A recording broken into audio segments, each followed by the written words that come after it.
Espero que todo mundo já tenha deixado o like. Se puder, ajuda demais compartilhar o link. A velha setinha meia bomba. Você copia o link, você cola no teu YouTube, no seu Instagram, no seu Twitter, manda por WhatsApp, por Telegram. Ah, Pavinato, mas é aquela decisão da TCU que fala que o presidente só pode receber coisa de uso personalíssimo, não pode ser uma pepita de ouro, não pode ser uma pedra preciosa, não pode ser isso, não pode ser aquilo. Você pega a decisão do TCU, enrola tipo canudo de diploma e enfia na rima, porque o TCU não é o legislativo. Se nesse país a gente só é obrigado a fazer ou proibido de fazer quando a lei determina, uma vez que a lei só pode ser feita pelo Congresso, pelo Poder Legislativo, e o TCU não é o Poder Legislativo, o TCU não pode definir se o presidente pode ou não receber presidente, e podendo, o que pode receber e o que não pode. Está errado. O TCU está errado. Então não tem. O Bolsonaro podia ganhar o relógio? Podia. Ele ganhou em mãos? Não sei. Porque como eu já falei aqui, ele tomou conhecimento 14 meses depois.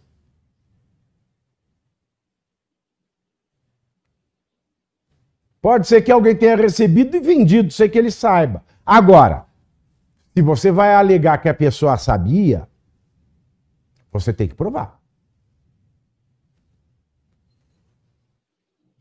Vamos considerar agora, vamos fazer o exercício da seguinte hipótese. Tudo que o Mauro Cid falou é verdade. Verdade verdadeiríssima. Bom, portanto, o Bolsonaro vai preso? Não, porque não é crime. É uma infração administrativa. Não foi avisado à União, não foi dado o direito de compra à União. Ponto, acabou. Isso não dá cadeia. Porque o bem é privado, não é público. Aí, como agora os relógios estão na Caixa, o que pode acontecer?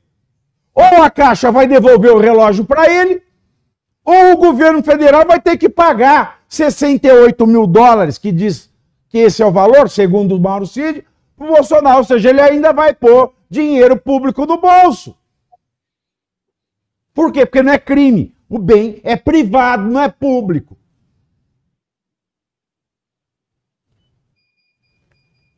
Ah, então não vai acontecer nada? Não deveria. Então por que está esse estardalhaço na imprensa?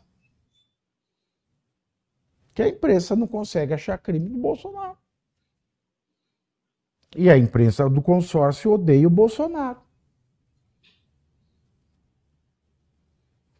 O Bolsonaro pode ser criticado por um monte de coisa. Um monte. Ah, ele falava besteira. Na Covid ele não devia ter falado o que falou, não devia ter feito o que fez. Tudo bem.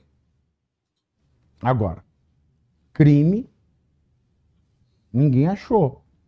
E como ninguém acha, pegaram esse caso da joia e fazem o que sabem fazer de melhor, que é se aproveitar da falta de conhecimento jurídico da população e tratar isso como se fosse um crime, tratando esses relógios como se fossem bens públicos, com base numa resolução do TCU, que não tem poder legislativo. Então, com base em um erro do TCU, provocam no leitor, no telespectador, um engano de que o relógio é um bem público quando é privado, para que se crie uma comoção, para que se pareça que um bem público foi desviado, quando não foi, quando nunca existiu bem público. Agora vamos imaginar, vamos além. Vamos imaginar que seja crime e que o Mauro Cid tenha razão. Imaginamos então. A hipótese agora. É crime e o Mauro Cid está falando a verdade. Falta provar. Provado não está. Então, enquanto não prova, ele é inocente. Não é assim no Brasil? Ou a presunção de inocência é só pro Lula? A presunção de inocência é só pro Juscelino, grandíssimo filho? É só pro Alexandre de Moraes? Não, tem que provar. Agora vamos dificultar mais a hipótese, Pavinato. Vamos imaginar que o que o Mauro Cid está falando é verdade. Vamos imaginar também que é crime e vamos imaginar que ele provou. Bolsonaro cadeia? Não. Por quê? Porque a prova teria sido obtida por meio ilícito. Com base em quê? Com base no próprio STF. O STF anulou toda a Lava Jato, dizendo que as provas foram obtidas por meio ilícito. Em especial, aquelas conseguidas a partir de colaboração premiada, porque as colaborações premiadas foram obtidas enquanto os envolvidos estavam preventivamente presos, sem os requisitos do processo penal. E como é que está o Mauro Cid? Preso. Preso por quê? Por causa da história do cartão de vacinação. Que até hoje não provaram nada contra o Bolsonaro. Aí você veja, quanto tempo isso faz? Essa é a coisa mais fácil. Não querem prender o homem? Mas ele está preso por conta do cartão de vacinação. Então, nessa do cartão, ele já falou de cartão, já falou de golpe, já falou de relógio. Daqui a pouco vai ter o Mauro Cid falando da santa que chora. Do saci de duas pernas. Eu não sei o que vão inventar mais. Mas o fato é que o Mauro Cid foi preso por conta do cartão de vacinação. Quando é que uma pessoa pode ser presa preventivamente no Brasil? A lei processual penal diz que a pessoa pode ser presa antes do trânsito em julgado da sentença penal condenatória, ou seja, antes da decisão final e irrecorrível, apenas quando, exista uma alta probabilidade de que essa pessoa tenha cometido o crime, que é o chamado fumus comissi delicti, a fumaça de ter cometido o crime. Então existem elementos suficientes para dizer, ó, provavelmente foi ele. E no caso do cartão de vacinação, existe contra o Mauro Cid? Contra o Mauro Cid, sim. Ele está ilameado com esse caso. É inegável. Mas não basta esse requisito. O direito processual penal, ele exige que junto, simultaneamente, grudado ao fumus comissi delicti, porque o fumus comissi delicti não basta. A probabilidade alta de que ele cometeu não basta. Tem que existir, e o que é mais importante, o periculum in libertatis, o perigo da liberdade daquele que se quer prender antes da decisão irrecorrível e final. E esse perigo da liberdade está em, estando livre o investigado, estando livre o réu, primeiro, ele vai continuar a delinquir, o que não é o caso do Mauro Cid, já foi o negócio do cartão. E 2, ele vai atrapalhar as investigações.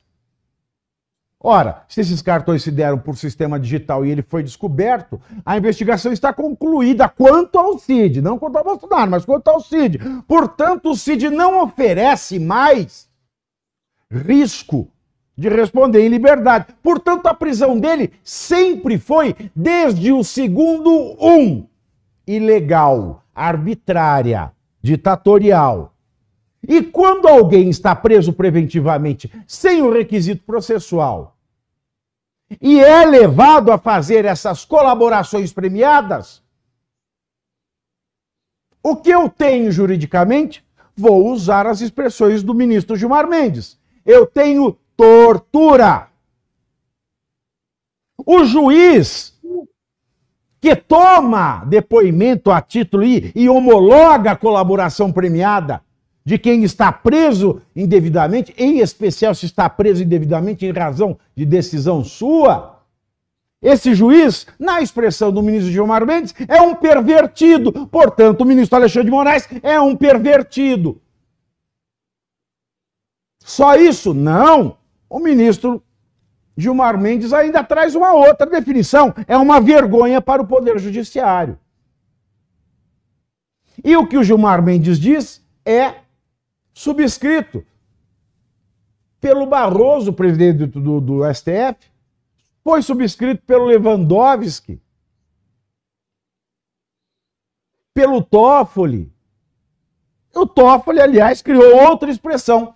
É pau de arara do século XXI. Então o Mauro Cid, mesmo que isso fosse crime, mesmo que isso do relógio fosse crime, mesmo que ele estivesse falando a verdade, mesmo que ele provasse, teria que acontecer igual a Lava Jato. Nada poderia ser considerado porque o Mauro Cid é um torturado por um pervertido, na expressão do Gilmar Mendes, então o pervertido é o Alexandre de Moraes. Mauro Cid, repito, é um torturado no pau de arara do século XXI por um pervertido que é uma vergonha para o Poder Judiciário. Mas qual é a hipótese real, Pittori? Só para eu fechar essa história, claro, a hipótese real é, não tem crime, tem uma infração administrativa. Segundo, nada prova que o Bolsonaro tenha mandado vender, nada prova que, tendo mandado vender, ele tenha recebido esse dinheiro. E mesmo que tudo provasse, essas provas seriam ilegais. E o último detalhe, que não é o menos importante, o último detalhe é, vale lembrar que, quando Mauro Cid fez a sua colaboração premiada, vazou-se um áudio em que ele dizia, em que ele foi coagido a dizer o que disse. E quem me garante que ele não está sendo coagido a dizer isto também? Portanto, se isso não é a cena do fim da vergonha na cara no Brasil, a cena da decrepitude do Poder Judiciário, a cena do sequestro do Supremo por ministros chinfrins, eu não sei o que é.